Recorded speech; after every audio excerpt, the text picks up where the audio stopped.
অনন্ত জলিল বাঘের বাচ্চা।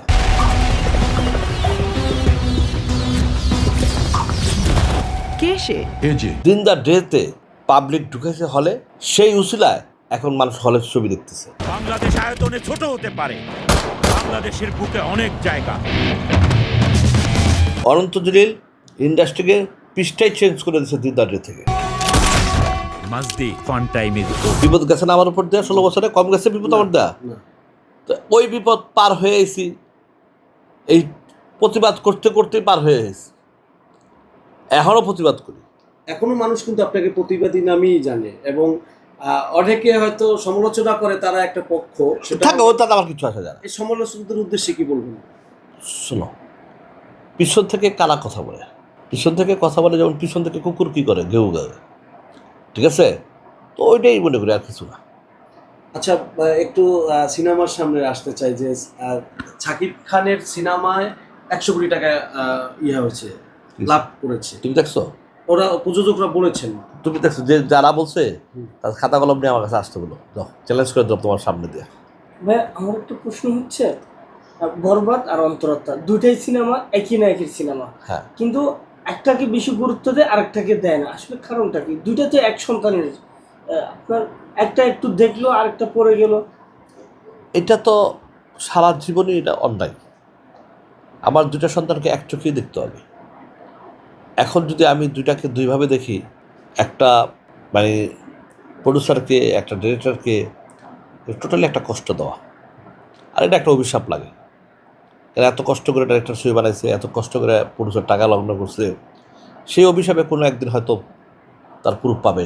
বর্তমান সিনেমার যে গানগুলো আমরা আপনাদের আমলের বা না, এখন তো এইগুলো গান, এগুলো তো এক সপ্তাহ থেকে 3 দিন থেকে আমরা 1 মিলিয়ন 2 মিলিয়ন 3 মিলিয়ন হলো, গানগুলো চলে না। এখন সেই গান এখন সেই আগের মতো গান নেই। যেমন হারানোদের যে গানগুলা, এই মন তোমাকে দিলাম, হ্যাঁ, এখনও মানুষ শুনে, আমরা শুনি। তারপরে আমি রজনীগন্ধা ফুলের মতো, এখনও আমরা শুনি। ওই গান তো আর ওই বাংলা সেগুলো আসবে না কখনো। আপনি কি গল্পে বিশ্বাস করেন না মেকিংয়ে বিশ্বাস করেন? আমি 100% গল্পতে বিশ্বাস করি, বাট গল্পটাকে উঠায় দেওয়ার জন্য মেকিংটা অনেক প্রয়োজন। জনপ্রিয়তা বিশ্বাস করেন না ভাইরালে বিশ্বাস করেন? জনপ্রিয়তা বিশ্বাস করি। আজকে পর্যন্ত আপনার কাছে বাংলাদেশের সবচেয়ে কোন নায়ক জনপ্রিয়? বাংলাদেশের ইতিহাসে একটা নামই তো বলে, নায়ক রাজ্জাক। না, সে তো ওল্ড মন, মানে বর্তমান সময়ে এখন বর্তমান সুপারহিট আপনার মতে?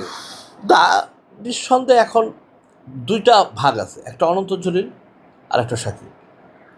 অনন্ত জলিল কিলহিম শেষ ছবি, এরপরে আর অনন্ত জলিলের ক্ষমতা কি? সে পাবলিক আনার মতো ক্ষমতা সে রাখে, এবং সে দিনদার ডেতে পাবলিক ঢুকেছে হলে, সেই উসিলায় এখন মানুষ হলের ছবি দেখতেছে। অনেকে তো বলে যে এই ছবির থেকে আইছে, ওই ছবিটা আইছে। হ্যাঁ, পাসওয়ার্ড ছবি দেওয়া মানুষ দেখছে, যে যত কথাই বলুক, পাসওয়ার্ড ছবি দেওয়া হলে মানুষ ভিড়ছে। তারপরে 2-3 বছর গ্যাপ ছিল, তারপরে দিনদার ডে বাংলাদেশে এক করে ফেলছিল অনন্ত জলিল, এবং হলে যায় ঢুকছে, যখন টিকিট পায় নাই পলান যায় দেখছে, ঠিক আছে? অথবা অনন্ত জলিল বাঘের বাচ্চা, সে সিনেমা হলে ঢুকেছে। ওই দিনদার ডে থেকে এই পর্যন্ত ছবি, এই যে যতগুলো ছবি রিলিজ হচ্ছে, শুধু তার উসিলায় এই ছবিগুলো অনেক চলতেছে। সে যদি দিনদার ডের ওই অ্যারেঞ্জমেন্ট, ওই স্টাইলিশ সব কিছু না করতো, তো ওই পুরানো মানুষ দেখতো না, আর ওই যে যেগুলো আছে এগুলো মানুষ দেখতো না, ঠিক আছে?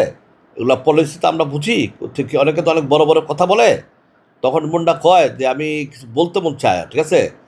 আমি ছাগলদেরকে বলতে পারছি মন চায়, বলেন না কেন? ভয়? হ্যাঁ, না, ভয়ের জন্য না, বলতে চাই, বলছে অনন্ত জলিল ইন্ডাস্ট্রিকে পৃষ্ঠাই চেঞ্জ করে দিচ্ছে দিনদার ডে থেকে। ওয়ালটন এখন দেশের সীমানা পেরিয়ে পৌঁছে গিয়েছে 50টিরও বেশি দেশে। ওয়ালটন, ঘরে ঘরে বিশ্বজুড়ে।